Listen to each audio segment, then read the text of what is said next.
What? Ay, Balik ka. Haharang-harang ka sa daanan ko. Nay, Saan ka ba galing, bata ka? Kanina pa kita hinihintay ah. Uuwi ka lang dito kapag nagugutom. ano pong ulam, Nay? Mamaya ka na kumain. Kumuha ka ba na ng dahon saging ha? Gagawa ako ng suman na yun. Nalagyan ko ng hinog na saging. Doon, sa bahay ng tita Philly mo. Maraming saging doon na maliliit. Abot mo yun. Ang layo naman, Nay. Gutom na po ako. Yung itak na sa likod ng bahay, kunin mo. Bilisan mo ha? Sige po, bibilisan ko na lang. Bilisan mo.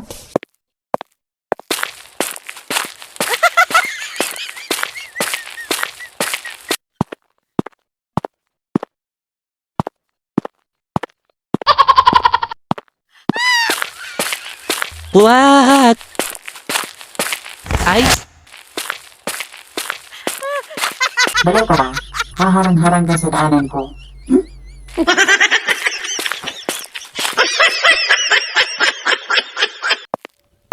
Akala ko, overtime ka.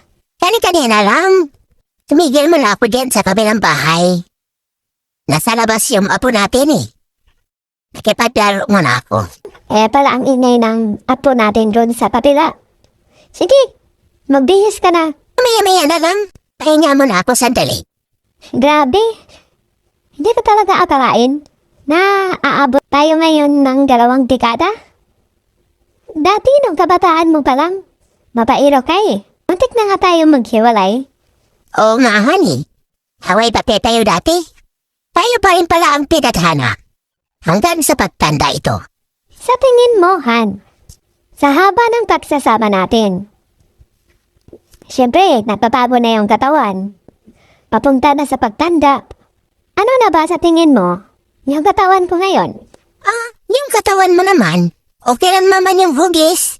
Hindi naman mataba, hindi rin tayat. Mas mataba pa nga ako tingnan, di ba? Maliban lang yung sa hinaharap mo. Tingnan mo, lumayray na. Normal lang naman yan, Han. Lalay-lay talaga ito. 8 ba naman ang tumidi? Ay naku, Teka nga, bakit 8? Ibig ka lang yung anak natin ah. bakit ikaw? Hindi ka papasali? Malala ka pa nga dati kaysa mga anak mo?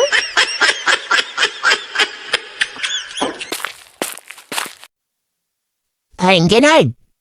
Uy, oh parang Yamel. busy sa Papa School ah. Hindi naman. Hindi mo man lang ako napatsil. Ngayon lang kasi ako nakapan. Lord, nakapat internet ni. Busy tayo palagi, di ba? O ano? Alis na ba tayo ngayon o bukas pa? Halika nga dito, upo pa. Bukas pa tayo ng alas 5 ng umaga aalis. Ah, okay, sige. Galing ako kanina sa SM. May binili. Naalala mo ba si R.A.? Yung kaklase natin ng high school? CRE? Oo. Siyempre, palagi akong nangungapiyasan sa kanya eh. Tsaka yung may kaparata sa mata yun, di ba? Oh, kumusta na pala siya? Oh, siya. Nabulag na pala. Ay talaga? Kawawa naman. Inaapay siya ng kanyang asawa. Tsaka nanghiram sa akin ng 5,000. Ha? Pinahiram mo? Okay lang daw mabayad. Sabi niya, babayaran daw niya kaagad ako. Kapag nagkita kami ulit. Paano kayo magkita? Ibulag na na.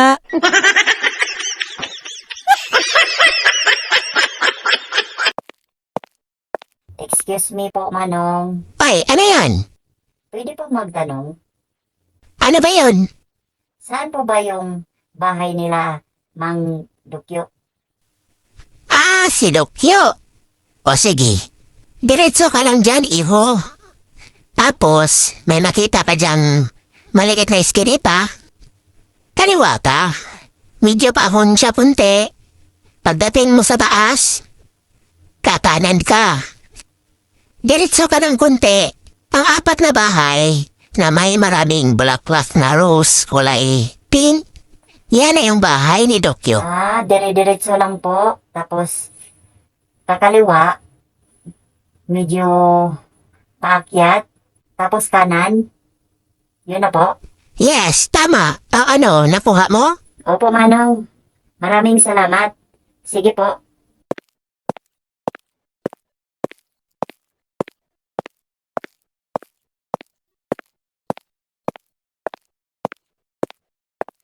Ang gaganda naman ng mga bahay dito.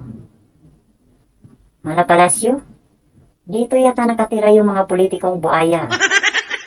Pero bakit si Mang Dokyo nangungutang kay nanay? Ay teka, may tao doon. Itanong ko nga.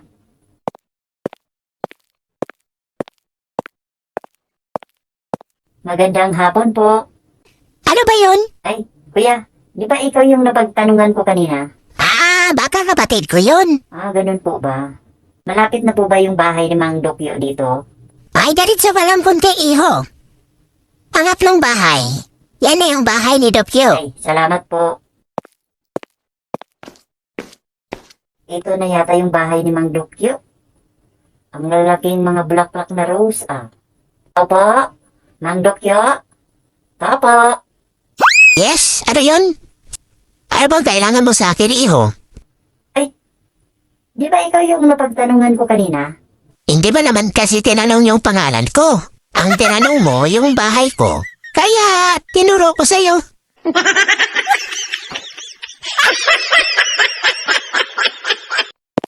Hoy, Nardo! Tanghali na. Tulog ka pa rin? Anong klaseng tao ka ba? Ay, yung anak mo, oh. Hinayaan mong gapang-gapang sa sahig? Diel, ang bilis mo naman. Natala po, nasa school ka pa, nagtitinda. At bakit hindi ka pumasok? Ang tamad mo talagang lalaki ka. Kasi, pinutbol ako kay boss. Kaya wala na akong trabaho, dear. Ano? Wala ka ng trabaho? Ay, naku, lalaki ka. Buti na lang at may extra akong kita. Kung wala, gutom ang abutin natin. Kaya nga ang swerte ka sa'yo, dear. Maganda na. Madiskarte pa. Wala na akong hahanapin pa. Kung ganun man lang, na hindi ka tumatagal sa babo mong trabaho, mas mabuti pa, magkanya-tanya na tayo.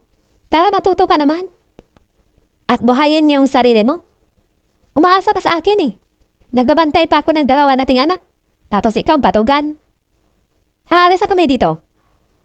Uwi na ako sa magulang ko. Ay, huwag naman, dear.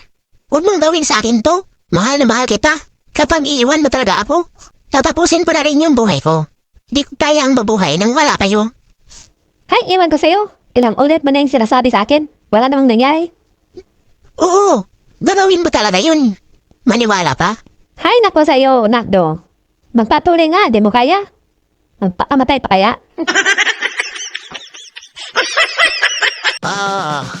Dumating ka sa dulo. Kung hindi ka pa natawa, end ka! Pero pakilike at subscribe naman mga pare, mga mari sa aking YouTube channel. Salamat ng marami.